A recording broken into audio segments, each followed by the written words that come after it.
So in today's video we are going to talk about endoplasmic reticulum. Endoplasmic reticulum is a organelle which also comes under endomembrane system. What is endomembrane system? Endomembrane system is actually a group of organelles which are involved in protein trafficking. They are involved in protein sorting process, and this organelle it includes endomembrane system includes endoplasmic reticulum, then your Golgi bodies, endoplasmic reticulum, lysosome, vacuoles. So these are mainly these four mainly forms endomembrane system. So today we are going to discuss about endoplasmic reticulum, where it was discovered, when it was discovered, and what is its structure, function. So these we are going to talk about. So endoplasmic reticulum was actually discovered by two persons.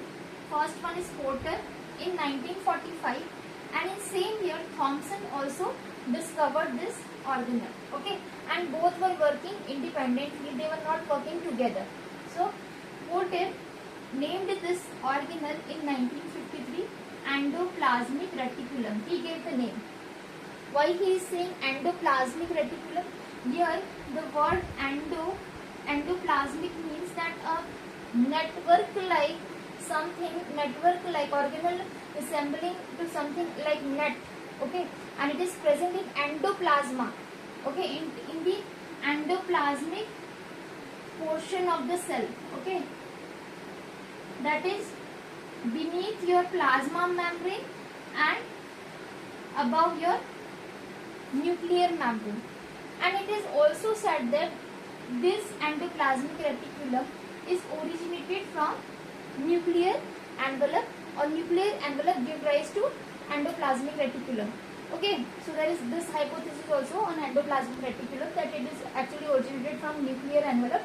So they are not given in many books, but it is said that it is originated from nuclear membrane. And we can see that this network of this endoplasmic reticulum is actually present between the your plasma membrane and your nuclear membrane. Okay, and it covers the major portion of cytoplasm, and due to this it will classify the cell into two parts. Okay, the first part is those part which comes in endoplasmic reticulum.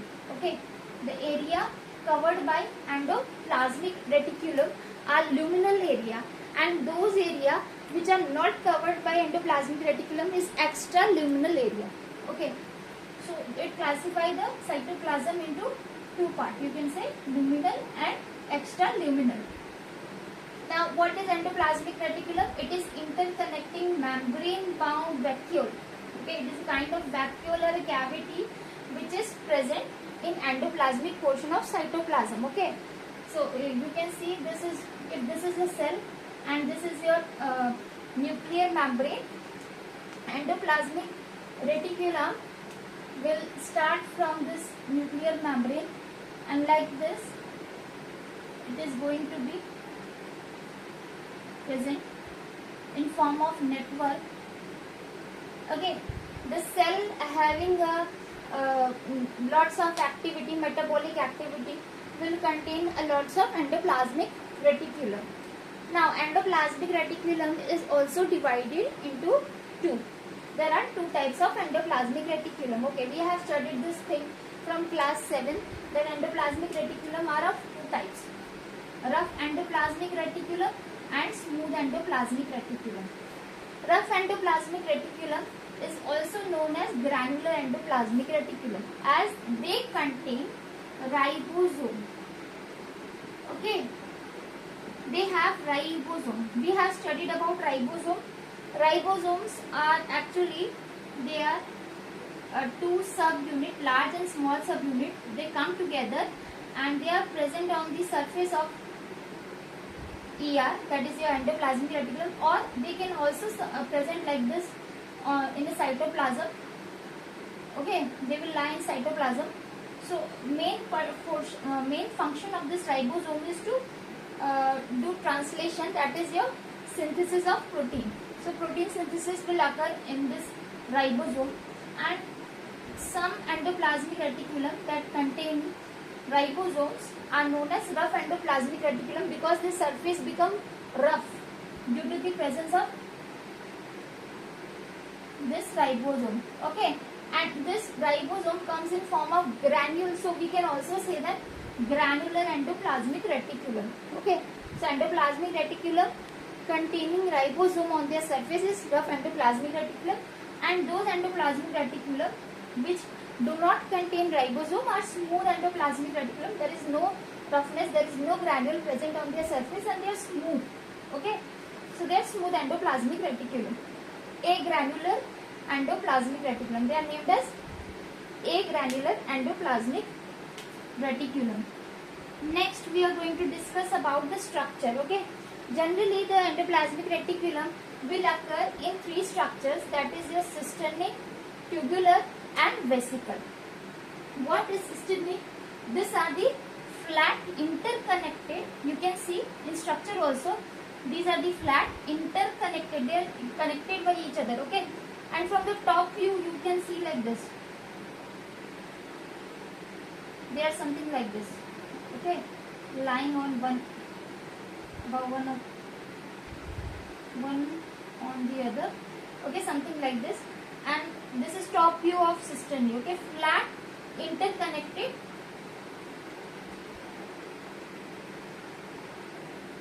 sac like portion. And let me tell you one more thing, that this endoplasmic reticulum in some area it will contain ribosome, and see here you can see there is a smooth surface, so it is a smooth endoplasmic reticulum. Okay, generally rough endoplasmic reticulum is present on top, okay, near the nucleus, and smooth endoplasmic reticulum is present near your Golgi bodies. Okay, so if any protein has to be transferred to the Golgi body, it will go through this smooth endoplasmic reticulum. Okay, first it will move to smooth endoplasmic reticulum, then to the Golgi bodies. So it is cisternae form. Cisternae is your interconnected flat sac-like structure. Okay, and they are generally they will lie parallel to one another, and they are 40 to 50 nanometer in diameter. 40 to 50 nanometer in diameter. Okay, next is your tubular form. Now some of the endoplasmic reticulum will occur, okay, in form of tubules like this. Okay, in form of pipes. So they are present in form of a tubule or pipe, and these endoplasmic reticulum of tubular pipe-like structure is actually of diameter 50 to 100 nanometer. Okay, they have diameter of 50 to 100 nanometer.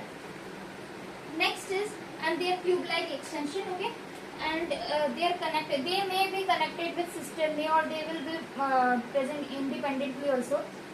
Next is your vesicle form. This endoplasmic reticulum also occur in form of vesicles. Okay, so these vesicle are generally, we all know what is vesicle. Vesicle is a ball-like structure, or you can say oval-shaped sac. Okay, so they are an oval-shaped sac, and generally they are 25 to 500. Okay, with red color mark. 25 to 500 nanometer.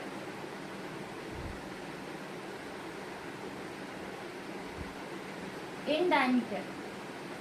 So these were the structure of endoplasmic reticulum: cisternae, tubule, vesicle. Next is your endoplasmic reticulum function.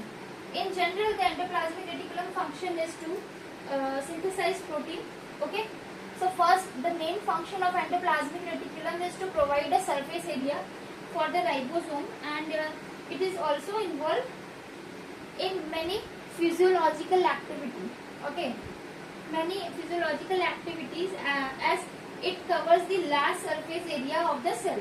So it is also required for the various physiological activity in the cell, and this endoplasmic reticulum keeps various organelles in their position. They are going to maintain the position of the different organelles in the cell. Other than, it is also known as desmotubule. If you have studied a plant cell, when you will study plant cell, there is a desmotubule. What is desmotubule? Actually, the endoplasmic reticulum is present. Endoplasmic reticulum is present in plasmodesmata. Okay, plasmodesmata is the gap present between the cell wall. Okay, and it connects the two cytoplasm of the adjacent cell. So the endoplasmic reticulum from one cell will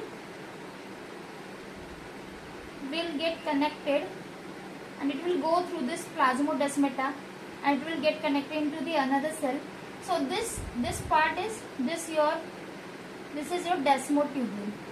So any endoplasmic reticulum in plasmodesmata is known as desmotubule. So it will help to control the movement of material from one cell to the another cell. Now it also acts as a intracellular transport. Okay, it is also the means of intracellular transport. Other than this, it is a precursor of various secretory substance of lysosome and Golgi bodies. So this was the common function of endoplasmic reticulum. But if you will see the specific function of your rough endoplasmic reticulum and smooth endoplasmic reticulum, so they are very different. First of all, rough endoplasmic reticulum, the main function is to provide area for ribosome. Okay, it provides area. It gives ribosome area to, so that it can get accommodate on its surface. Okay, so there is one very important point, that a glycoprotein named ribofourin 1 and 2. Ribofourin 1 and 2 are present, and these ribofourin proteins are used to attach this ribosome. Okay, so they contain specific receptor named as ribofourin 1 and ribofourin 2, which will connect this ribosome.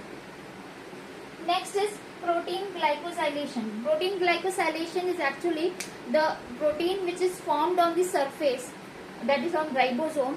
It will enter in the ER lumen. Okay, inside the lumen of endoplasmic reticulum, where they will get their carbohydrate attached to them covalently. Okay, and when the carbohydrate gets attached to the protein, it is known as glycosylation. That process is known as glycosylation. So protein glycosylation generally occurs in endoplasmic reticulum, rough endoplasmic reticulum. Next, they will also involve in protection of protein. Okay, once the protein is made on the surface on the ribosome, it will enter the lumen of endoplasmic reticulum, and when it will enter endoplasmic reticulum lumen, it will get protected from the different protease present in cytoplasm. So it will be helpful for them. They will not get degraded from any proteases. As we all know, there are different kind of protease. What is protease? Protease is an enzyme which breaks down or which degrade protein. Okay, it is for degradation of protein. So to protect them from protease, this endoplasmic reticulum will make all the protein, all the synthesized protein entered in its lumen. Okay, so this was the important function of rough endoplasmic reticulum. Next is your smooth endoplasmic reticulum. Smooth endoplasmic reticulum, it also occurs in form of a sarcoplasmic reticulum in muscle cell, which will restore the calcium ions. Okay, so sarcoplasmic reticulum is nothing but it is a endoplasmic reticulum, smooth endoplasmic reticulum present in muscle cell. Okay, It is for the calcium ion storage. Next, main important function of SER is synthesis of lipid. Different lipoproteins, different phospholipid will be formed in smooth endoplasmic reticulum. Many different enzymes are present in smooth endoplasmic reticulum, and they will synthesize this lipid.